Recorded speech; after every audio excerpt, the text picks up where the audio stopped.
할렐루야. 오늘 고린도전서를 기록한 분은 바울 사도입니다.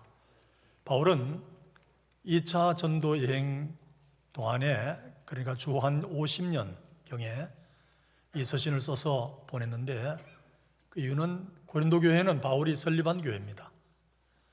그 교회가 평안하고 든든히 서가고 또 하나님께서 맡긴 그 사역을 힘있게 펼쳐나가는 것이 아니고 참 어려운 문제들이 많았습니다.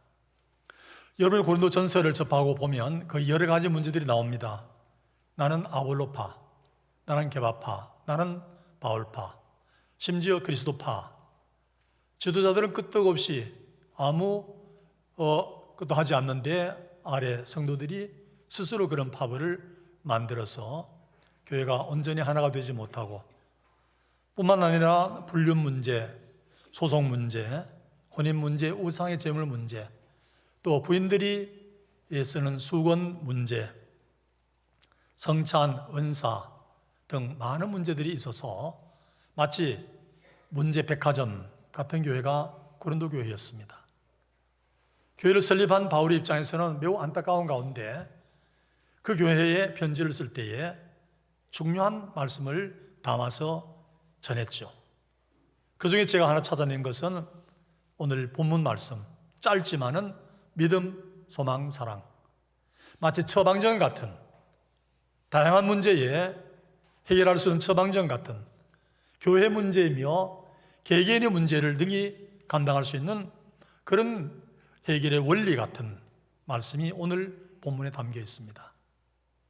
기본에 충실한 성도, 우리가 기본을 얘기하고 기초를 얘기하면 다 아는 거, 별 재미없는 거 이렇게 생각합니다만은 오늘 저는 그렇게 재미없는 거 아니고 재미있는 걸로 전하려고 합니다. 우리가 건축을 할 때도 기초가 참 중요합니다. 더욱이 지진이 있는 나라에서는 그 기초를 몇 년씩 내진 설계에 따라서 만들기도 하고, 시간을 낭비한다고 얘기하지 않습니다. 학문을 아는 사람도 마찬가지입니다. 학문을 아는 사람도 학문의 기초가 너무 중요합니다. 왜? 기초가 든든해야 얼마만큼 크게 넓게 높이 쌓아 올려갈 수 있기 때문입니다. 운동하는 사람도 마찬가지입니다. 모든 분야가 기본 기초가 참 중요합니다. 한때는 우리나라에 볼링이 붐을 일으킬 때가 있었습니다.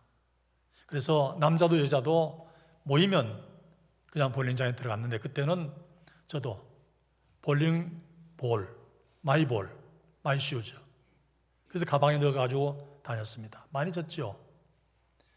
그래서 에버가 170, 180. 숫자가 뭔지 잘 모르시는 분들도 많은 것 같은데 괜찮은 겁니다. 170점, 180점이면. 그리고 어떤 200점도 가고 232점도 올라갈 때도 있었고. 근데 지금은 이제 좀 사그라졌고, 탁구를 건강관리 위해서 치는데 오랫동안 쳤습니다. 탁구를. 그런데 별로 늘어나지 않는 거예요. 왜냐하면 레슨을 받지 않아가지고. 그래서 잘 치는 사람들한테 가면 밀리니까 속이 상하고, 또 부럽기도 하고. 그러나 저는 건강관리가 목적이니까 이겼다 졌다에 생사를 걸지 않습니다. 땀 흘리고 보약 먹는 것보다 더 좋다 해서 늘 탁구를 치고 그렇게 합니다. 신앙생활도 마찬가지입니다. 신앙생활 오래 했다고 다가 아니라 신앙의 기초를 든든히 잘 놓은 사람이 마침내 그 신앙을 튼실하게 크게 잘 키워 나갈 수가 있습니다. 오늘 여기에 성도들이 기초되는 믿음, 소망, 사랑 세 가지가 참 중요한데, 사실은 제가 설교 제목 낼 때는, 변무사님이 전달할 때는 세 개 다 하려고 그랬는데 설교문을 작성하다 보니까 많아요. 그래서 소망, 사랑은 다음 주일에 말씀드리고, 오늘은 믿음을 중심해서 말씀을 드리려고 합니다. 에베소서 2장 8절을 보면 너희는 그 은혜에 의하여 믿음으로 말미암아 구원을 받았나니 이것이 너희에게서 난 것이 아니라 하나님의 선물이다, 이런 말씀이 있습니다. 여러분, 다 믿음을 갖고 있습니다. 우리의 믿음은 내가 추구하고 내가 노력하고 내가 욕구하고 원해서 얻어진 게 아니고 하나님의 선물이라는 거예요. 선물은 주고 싶은 분의 마음, 의도에 따라서 되어지는 겁니다. 하나님의 최대의 선물, 최고의 선물이 바로 믿음이라는 거예요. 그 믿음을 우리에게 주셨습니다. 할렐루야. 너무 귀한 거예요. 이 믿음에 의해서 우리는 하나님과 연결되어지고, 이 믿음에 의해서 우리는 창세기에 창조시대의 일들과 연결되어지기도 하고, 이 믿음에 의해서 우리는 하나님의 말씀 끝에 있는 장차 우리가 받고 누릴 천국과도 연결시켜주는 너무너무 귀한 능력이 여기 믿음에 있는 겁니다. 이 믿음을 얘기하려고 해도 52주 늘 해도 끝이 안 납니다만은 그러면 지루하니까 오늘 한 시간에 끝내려고 합니다. 크게 두 가지로 나누어 말씀드리면, 믿음은 구원 얻는 믿음, saving faith. 그 다음에 성취하는 믿음, achieving faith. 둘로 나누어서 말씀을 드리려고 합니다. 구원 얻는 믿음이 뭐냐 하면, 믿음으로 죄의 문제와 그리고 죽음의 문제가 해결되어지는 것, 이거를 구원 얻는 믿음이다 이렇게 말하고 싶고요. 그 다음에 성취하는 믿음은 뭐냐 하면, 죄의 문제가 해결되어지고 죽음의 문제가 해결되어진 그리스도인들이 사는 현장에서 만나는 여러 가지 문제들이 있잖아요. 다양한 문제들이 있잖아요. 이걸 극복할 수 있는 힘, 지혜, 그게 바로 성취하는 믿음, 이렇게 말하고 싶습니다. 우리의 삶의 현장에서는 구원 얻는 믿음과 또 성취하는 믿음이 딱 부러지게만 적용되는 게 아니고 어떨 때는 복합적으로도 될 수가 있습니다. 요한복음 1장 12절 13절에 보면, 영접하는 자 곧 그 이름을 믿는 자들에게는 하나님의 자녀가 되는 권세를 주셨으니 이는 혈통으로나 육정으로나 사람의 뜻으로 나지 아니하고 오직 하나님께로서 난 자들이니라, 이런 말씀이 있습니다. 여기 예수 믿으면 하나님의 자녀가 되어진다는 거예요. 놀라운 신분이 변하고 신분의 보장입니다. 우리가 출생하면 가문에서 부모님을 통해서 출생 신고가 이루어지고 공적인 자녀가 되어지는 거, 때로는 적지만은 법적으로 또 입양도 하기도 하는 겁니다. 그런데 우리는 예수 그리스도가 하나님의 아들, 예수 그리스도가 나의 구세주라는 사실을 믿기만 하면 곧 하나님의 자녀가 되어진다는 거예요. 이런 역사를 보면 중세시대 유럽에서 여러 신분 제도가 있었습니다. 황제, 그 다음 그 아래 왕, 그 다음에 여러 종류의 귀족들이 있었습니다. 공작, 후작, 백작, 자작, 남작. 말도 어렵죠. 한 17등급의 귀족들이 있더라고요. 우리 상상을 초월했어. 이 귀족들은 자신의 노력으로 되는 게 거의 아니고 하사하는, 또는 혈통적으로 이어가는, 왕족이라도 다 왕족이 되는 게 아니고 왕족 가운데서도 귀족으로 돌아가는 왕족도 있고, 아버지가 공작이라도 자녀가 딱 공작이 되는 게 아니고 장남만 공작이 되고, 장남이 참 중요해요. 장남만 공작이 되고 그 다음에는 후작, 백작 또는 자작, 또 남작, 이런 직위를, 그 아래 직위를 받기도 하고, 때로는 나라의 위상을 올렸다, 명예를 높였다, 또는 전쟁에 나가서 전승을 가져왔다, 이런 경우에 장군들에게 또는 그 어떤 개인에게 이 자위를 부여하는, 하사하는 그런 경우도 있는 걸 봤습니다.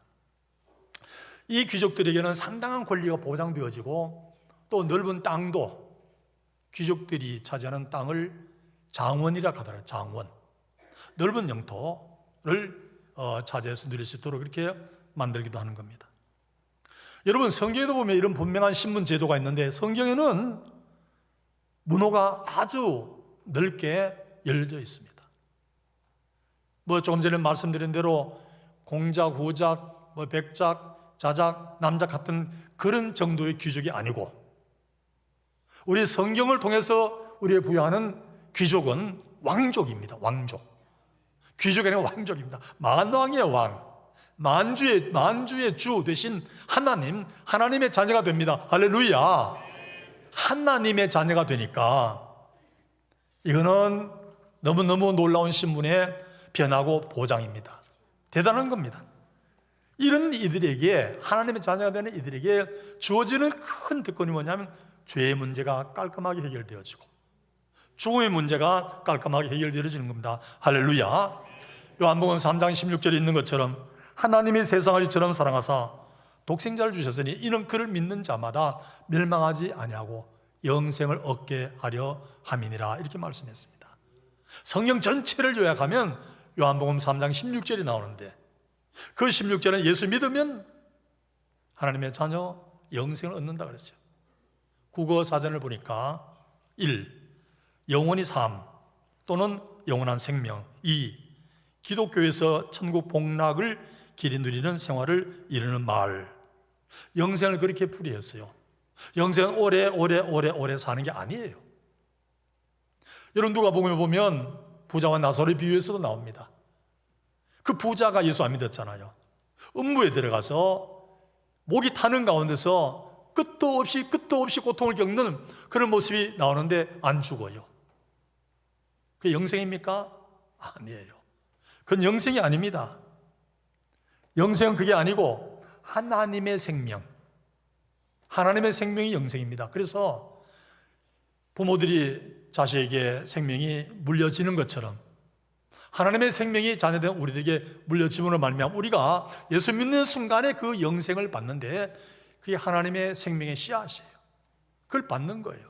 그걸 받으면 죽어서 누리는 게 아니고 땅 위에 살아서 벌써 여러분은 영생의 삶을 누리는 줄 믿습니다. 그래서 우리는 죽음이 없고 잔다, 이렇게 말합니다. 영생은 죽는 게 아니에요.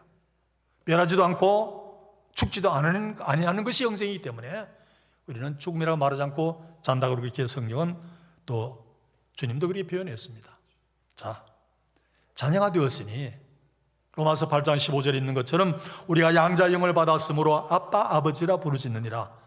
갈라디아서 4장 6절에 보면 너희가 아들이므로 하나님이 그들의 영을 우리 가운데 보내사 아빠 아버지라 부르게 하셨느니라. 아빠 아버지 한번 따라 할까요? 하나님 아버지, 아빠 하나님. 하나님은 아빠 하나님을 좋아하셔요. 아빠 하나님. 하나님은 우리가 어른 되었다고 여기질 않아요. 언제나 아직 아빠, 아버지 다리 붙잡고 어머니 치마나 자라 붙잡는 어린아이, 갓난아기 같이 아빠, 이거를 하나님 좋아하셔. 이제는 예수를 몇십 년 믿었으니까 어른 됐구나, 그래서 내가 손 떼야 되겠다, 독립하고 자립해라, 이거 없어요. 하나님은 어느 때나 우리가 마지막 천국 문에 이를 그때까지라도 언제나 하나님 볼 때는 아빠 하나님, 이걸 하나님이 좋아하시는 거예요. 우리도 그걸 또 알아야 돼요. 그래서 종교개혁가 루터는 하나님을 아버지라 부르는 사람은 교회를 어머니라고 부를 수 있다, 이렇게 말했어요. 이 얘기는 군대에 가서 훈련소에서 훈련받아 본 사람들은 다 알아요. 훈련소에 가서 훈련받다가 주일이 되어서 다 모아가지고 기독교 신자 집합, 사회를 종대로 목표 교회 앞으로 가. 그러면 이제 교회 가는데 구름 붙이면서 가는 훈련소니까 가서 예배당에 딱 들어가는 순간에 완전히 자유입니다. 이제는 교관도 조교도 필요 없어요.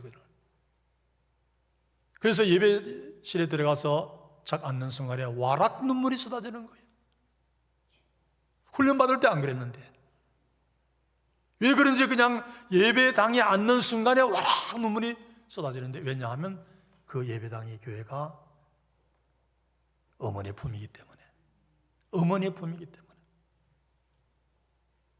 저도 훈련받을 때에 저는 목사가 되어서 이제 군종 장교로 갔습니다마는 넉 달 훈련받으면서 그 예배당에 광주 상무대 군인교회에 들어가면 눈물이 왜 그렇게 쏟아지는지, 눈물이 왜 목사님 설교 때문에 눈물 나는 게 아니라 예배당에 앉았다는 그 사실 자체가 그냥 눈물이 쏟아지더라고요.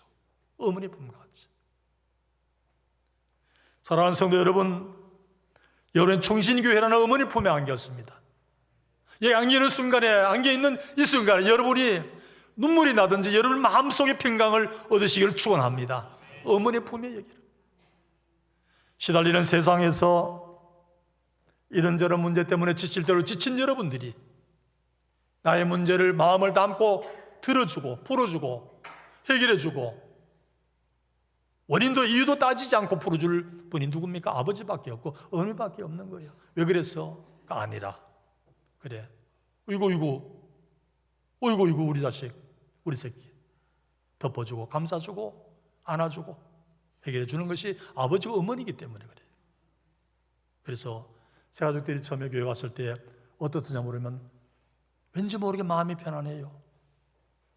교회 나오니까 마음이 그렇게 편안할 수가 없어요. 왜냐하면 어머니 품이기 때문에 그래요. 어머니 품이기 때문에. 부산에서 목회할 때에 어떤 젊은이가 출근하면서 꼭 교회 와서 기도하고 말씀을 상고하고 아침 못 나오면 저녁에 퇴근하면서 꼭 교회당 들러서 기도하고 말씀을 상고하고 그렇게 열심히 신앙생활을 하더라고요. 그렇게 하더니 이제는 나이를 먹고 대학 교수가 되고 또 그 교회에 튼실한 장로님이 되셔서 봉사를 하더라고요. 사랑하는 성도 여러분, 예수 믿고 하나님의 자녀가 되어서 하나님을 아버지로 모신다는 이 사실 자체가 사실은 그 하나만 가지고 우리 삶의 모든 문제가 다 해결할 수 있는 줄 믿습니다. 모든 문제가 하나님이 진정한 나의 아버지다, 나의 아버지라는 사실 이 하나만 끝나는 거예요. 더 이상 뭐 필요가 없어요. 그 하나님 내 마음속에 계시고 나와 함께 계시고 위에 계시고 늘 계시고 항상 계시고 언제나 계시고 밤낮으로 계시고 세상 끝날까지 계실 그 하나님 아버지라는 거예요. 비록 내가 살 때, 세상에 살 때에 육신의 아버지는 그렇게 정겹지 못했고 육신의 아버지는 나에 대해서 그렇게 많이 배려하지도 못했고 술을 좋아해서 술주정을 집에 와서 가족을 대상으로 해서 할 때는 온 가족이 공포에 떨고 때로는 폭력도 가하고 때로는 기물도 파손하고 아버지의 그 추억은 인상은 좋은 거 없지만은 그렇다 할지라도 진정한 아버지는 하나님, 그분은 그 상관없이 육신의 아버지가 어떻든지 그 아무 문제가 없는 거예요. 이제는 그분과 부자 관계, 부녀 관계 너무 귀한 거예요. 제자 훈련 많이 합니다. 해야 됩니다. 주님이 마지막 선전하실 때에 세례 주고 제자 삼으라 그랬기 때문에 제자 훈련 해야 됩니다. 그러나 저는 제자보다 더 우선되는 것이 부자입니다. 제자는 학교지만 부자는 가정입니다. 제자 훈련시키는 학교라는 의미보다는 부자 운동하는 가정이 더 좋은 거예요. 그래서 여러분 제자 훈련을 열심히 하지만 그 이전에 부자가 먼저 돼야 돼요. 여러분 다 형제 자매들이에요. 그래서 한 가족이 부자 운동 잘하면 늘 성공적인 삶을 살 수가 있어요. 미국 어느 산골 동네에 한 아이가 태어났습니다. 그러나 그 어머니는 결혼하지 않고 아이를 낳았어요. 미혼모지요. 동네 사람들이 수군거립니다. 저 아이의 아버지는 누굴까? 저 아이의 아빠는 누굴까? 어머니를 비난하는 소리를 아들이 자라나면서 듣습니다. 나이 들어서 학교에 갔는데 학교에 가서도 그런 소리를 듣는 것은 학교의 그 친구들 어머니가 똑같이 그런 소리를 했기 때문에 어머니 하는 소리를 듣고 아이를 와서 이 아이를 비난하고 욕을 합니다. 외톨이 되어집니다. 점심 먹을 때도 혼자 먹고 소풍 갈 때도 혼자 걸어가고 언제나 혼자입니다. 이제는 자신의 쏟아지는 그 비난이 견디기 어려울 정도로 지쳐버리고 말았습니다. 더욱 힘들게 하는 것은 그가 12살, 그가 어머니와 함께 시장에 나갈 때 가면 동네 사람들 많이 만나는데 보면서 어이구 이 자식 봐라 이렇게 컸구나 이런 게 아니라 이 아이는 아빠가 누굴까? 이 아이의 아빠가 아버지는 누구지? 이렇게 그냥 아이를 압박을 가하고 위협을 주는 거예요. 12살이 되었을 때 그 교회, 그 그가 사는 마을의 교회에 목사님이 새로 부임하셨어요. 새로 부임한 목사님이 설교가 너무 좋아서 교인들이 전부 우리 새로 오신 목사님이 설교 너무 좋다고 소문이 나기 시작해서 이 아이도 교회를 갔는데 그만 그 목사님 설교에 혼빡 빠지고 말았어요. 너무 설교가 좋다. 그래서 이제 교회 부지런히 다니는데 교인들이 다 들어가고 난 뒤에 예배 시작하고 난 뒤에 늦게 이제 교인들 안 만나기 위해서 가서 예배 드리고 끝나기 전에 먼저 몰래 슬그머니 빠져나오고 이렇게 하는 거예요. 사람을 만나면 또 무슨 비난하는 말들을 들어야 되니까. 그러던 어느 날 예배를 마치고 나오는데 이전과 달리 조금 늦었어요. 그래서 피할 수 없이 빠져나오는데 누군가 어깨를 덥석 잡더니 얘 넌 누구니? 내 아버지가 누구신가? 이러는 거예요. 이 아이의 머릿속에 아버지라는 말이 그냥 너무너무 무서운데 아버지가 누구시던가 하면서 어깨를 탁 잡고 하는데 돌아보니까 목사님이셨어요. 멈칫하면서 말을 하는데 그 목사님 보더니 잠깐만, 내 얼굴을 보니까 너를 닮은 아버지가 누군지 알겠구나. 너 아버지는 하나님이시지. 할렐루야. 내 아버지는 하나님이시지 하는 말이었어요. 이 아이가 결국은 자라나서 미국의 테네시시 주의 주지사가 되고 2번이나 되고 훗날 크레독 목사님, 그때 내 아버지가 누구지 하던 그 크레독 목사님에 대한 얘기를 합니다. 목사님이 하신 그 한마디는 제 인생을 송두리째 바꿔 놓았습니다. 이렇게 말했어요. 내 아버지가 누구지? 너도 모르지가 아니고 쏙 빼 닮았다. 내 아버지는 하나님이시다. 이것이 벤 후퍼라는 그 주지사 된 그 사람에게 맹렬인 게 아니고 오늘 우리에게도 내 아버지가 누구지? 내가 보니 내 아버지가 하나님이시구나. 중신교회 성도들 보시고 사람들이 어쩌면 그 아버지 쏙 빼 닮았느냐.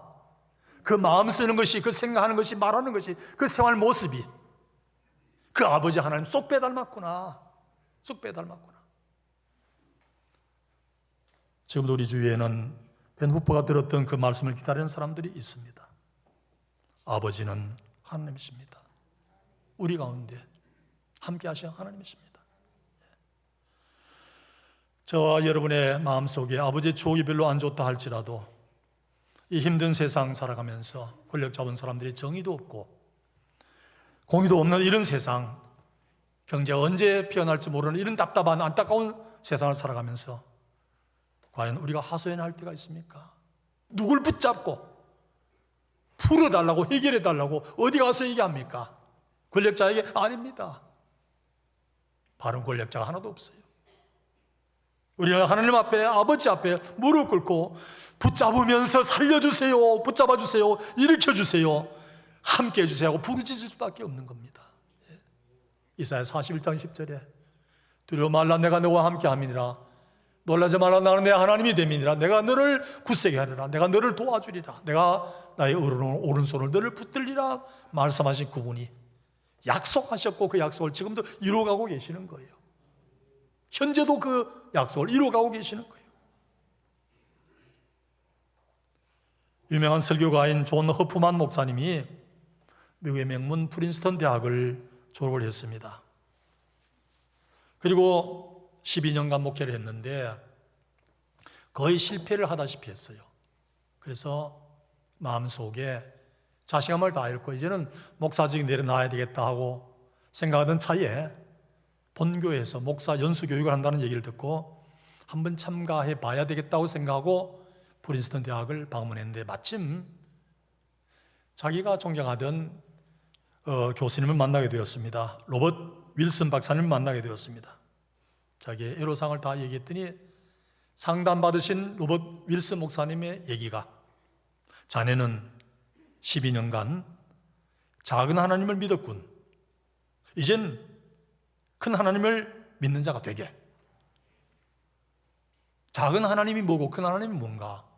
라고 생각하던 차에 교수님이 설명을 합니다. 작은 하나님은 내 지식과 내 요구에 맞는, 하나님을 나 정도 작게 만들어 여기는 사람이 작은 하나님을 믿는 사람이고, 큰 하나님을 믿는 사람이란 하나님의 권능을 믿는 사람이야. 여러분은 작은 하나님을 믿습니까? 큰 하나님을 믿습니까? 작은 하나님을 왜 믿습니까? 내 생각이면 그걸로 끝나는데, 나의 계획이고 나의 판단이고 나의 생각이면 안 믿어도 끝나는데 왜 믿습니까? 그게 아니에요. 우리는 하나님이 힘 있는 분이라고 믿는 게 아니에요. 하나님이 전능하신 분이시기 때문에 믿습니다. 할렐루야. 능력자 하나님을 믿는 게 아니고 전능자 하나님을 믿습니다. 할렐루야. 전능하신 하나님을 믿습니다. 마가복음 9장에 산에서 내려온 예수님이 너무 시끄러우니까 뭐 어떻게 된 거냐고 물었더니 그중에 어떤 사람이 나서서 제 아들입니다.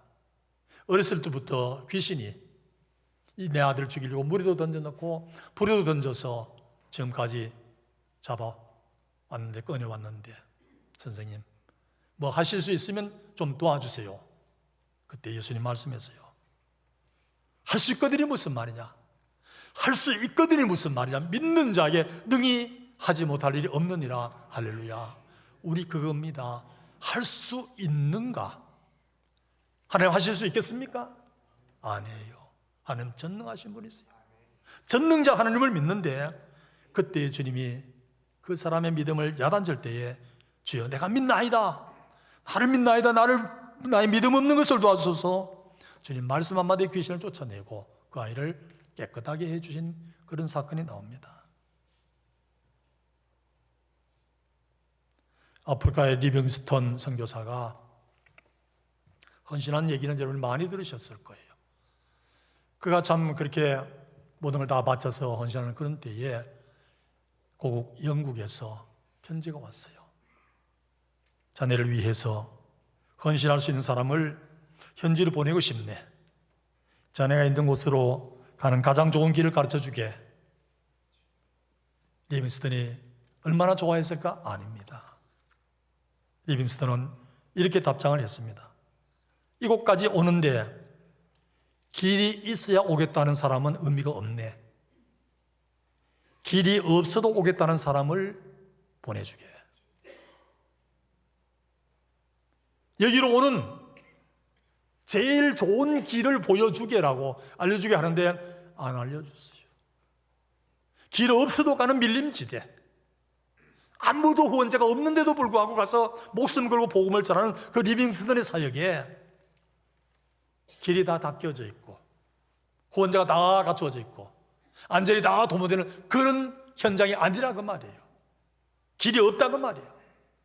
밀림지대에 무슨 길이 있습니까? 생명 걸고 하나님 원하시면 동해도 서도 남해도 북에도 가야 되는 것인데 자신을 걷는 것이 길인데 가장 좋은 길 없지요. 어쩌면 우리 인생도 그렇습니다. 여러분 인생 길 다 닦여져 있습니까? 여러분 장사하면 장상 탄탄대로가 활짝 다 열려져 있습니까? 여러분 하는 일은 뭐든지 그냥 일사천리로 쫙 열려져 있습니까? 제가 1집을 시집을 내고 시집을 낸 그 출판사 대학에 강의하는 교수님입니다. 연초에 카톡을 넣었죠. 새해를 맞이해서 탄탄대로 꽃길을 걸으십시오.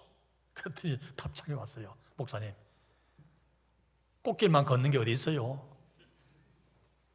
인생길에 어떻게 꽃길만 있느냐 그래요. 내가 하도 답답해서 저 문학을 한 상상을 하는 사람인데 왜 그런 말을 못 알아듣는가, 덕담을. 꼭 수학한 사람 같이. 여러분 담임이 수학하셨죠? 이러면 안 됩니다. 과학자들은 그 사실 그런 늘 분석 없잖아요. 강남원 목사님 두고 얘기하는 게 아니에요. 그런데 꽃길만 걸으세요 하는 그 말에 이 사람이 이의를 다는 거예요. 그거 따지고 들 게 아니잖아요. 고맙습니다 하면 끝나잖아요. 그때 당황을 했어요. 아, 그렇구나. 우리 인생길은 꽃길만 있는 게 아니구나. 꽃길만 있는 게 아니구나.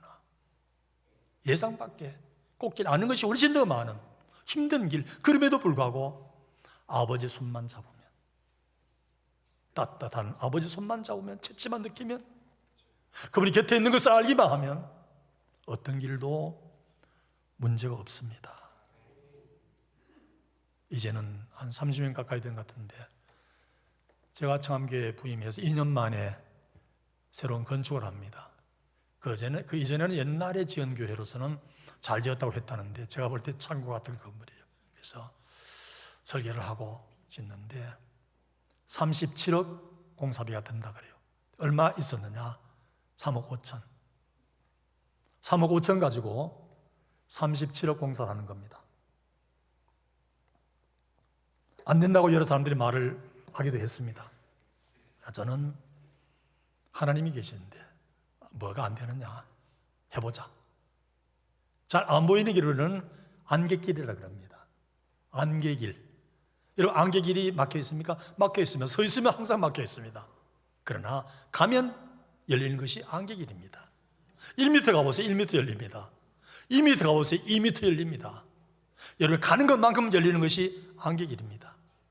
심지어는 사실은 저도 너무 힘들어가지고 기도원에 기도하러 올라가다가, 하나님, 그만둘까요?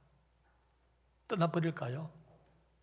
와, 답답해서 좌절 직전까지 갔어요. 그런데 하나님께서 뭐라고 제게 말씀을 주느냐 하면, 내 집이냐? 내 집이야. 너의 집이 아니고 내 집이야. 깨우침을 주는데, 맞아. 내가 내 집 짓는 것처럼, 내 사업체 사옥 짓는 것처럼, 아니지. 내 사업도 아니고 내 집도 아니야. 하나님 집이야. 아버지 집인데 내가 걱정할 게 뭐가 있느냐? 내가 왜 걱정하느냐? 아버지 집은 아버지가 걱정해야 되는데. 바꾸면서 나가는데 공사를 끝났더니 37억이 아니고 51억이 들었어요. 51억이 들었는데 14억을 빚을 졌어요. 그냥 특별헌금 하나 갖고 몇 년간이가 다 갚아내더라고. 하나님이 하셨어요. 92차 기도회를 했어요.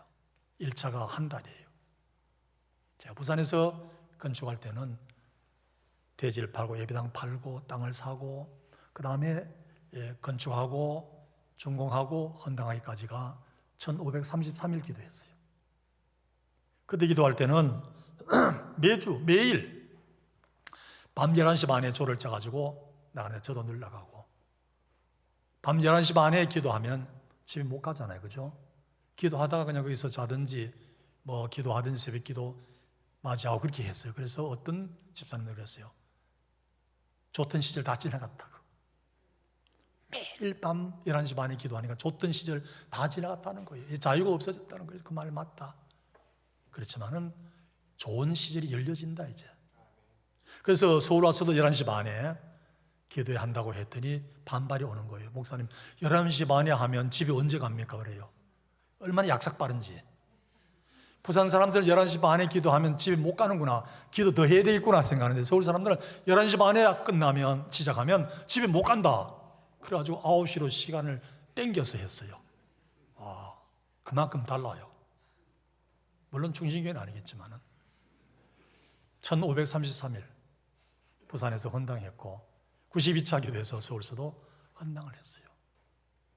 하나님이 하나님 집을 지어가시더라고. 하나님이 일을 하시더라고요.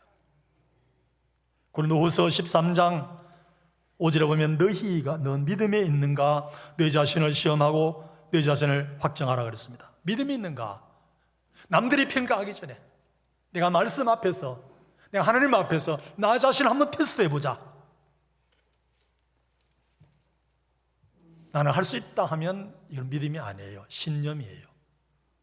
이 신념에 대한 책이 서점에 많이 나와 있습니다. 나는 할 수 있다. 내가 생각하는 대로, 내가 마음먹는 대로 할 수 있다. 긍정적으로 생각하면 된다. 이건 불교예요. 기독교는 할 수 있다가 아니에요. 할 수 없습니다. 할 수 없습니다. 그러나 하나님은 하실 수 있습니다. 이게 믿음입니다. 이게 신앙입니다. 나는 할 수 없습니다. 그러나 하나님은 하실 수 있습니다. 여러분의 장차 열려질, 장차 앞으로 걸어가야 할 내 인생길, 2023년도도 4월 잘 마감하고 5월부터 또 이어지는 한 해 누가 보장합니까? 난 못합니다. 세상 돌아가는 거 보면 너무 힘듭니다. 할 수 없습니다. 아버지 대신해 주세요. 아버지 맡아주세요. 아버지께 넘기는 겁니다. 여러분, 이 믿음은 뭘 먹고 살까요? 믿음은 기도를 먹고 살고 하나님의 말씀을 먹고 삽니다. 엎디세요. 엎디면 여러분의 그 믿음이 뿌리를 깊이 내리고 믿음이 튼실하게 믿음이 자라납니다. 우람차게 큰 일을 할 수 있습니다. 믿음은 하나님의 말씀을 먹고 자라납니다.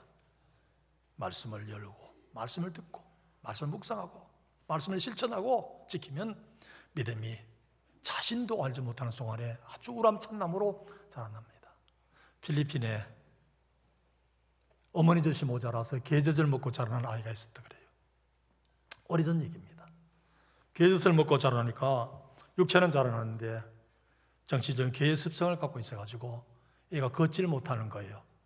네 발 가지고 이렇게 엎드려서 그냥 기어다니고, 그 다음에 어디서 늑대 소리가 나면 침대 밑으로 기어들고, 꼭 개 같은 모습을 자꾸 나타내더라는 거예요. 근데 우리 대한민국 아이들은 뭘 먹고 살아요? 무슨 젖을 먹고 살아요? 네. 아닙니다. 저는 그 말하고 싶지 않아서 그랬는데 여러분 말하시네요. 베드로전서 2장 2절에 보면 순전하고 신령한 젖을 사모하라. 하나님의 말씀, 신령하고 순전한 순수한 신령한 젖 말씀을 사모하라 그랬어요. 이걸 먹을 때에 강화되고 세찬 바람이 불어와도 모진 풍파가 일어나도 그 뜨겁습니다. 왜 여러분이 쓰러지기 직전까지 휘어지느냐, 넘어지느냐? 내 믿음이 지금 먹지 못해서 그래요. 자양분을 얻지 못해서 그래요. 튼실하게 자라나지 못하기 때문에 그런 거예요. 다시 믿음에 있는가 자신을 확증하고 기도로 말씀으로 자양분을 채워서 튼실한 구원 얻는 믿음, 성취하는 믿음으로 오늘 하나님이 기뻐하는 귀한 삶을 자녀로서 승리하며 살아가시기를 축원합니다. 거룩하시고 자비로우신 아버지 하나님, 귀한 충신의 성도들 저 앞에 엎듭니다.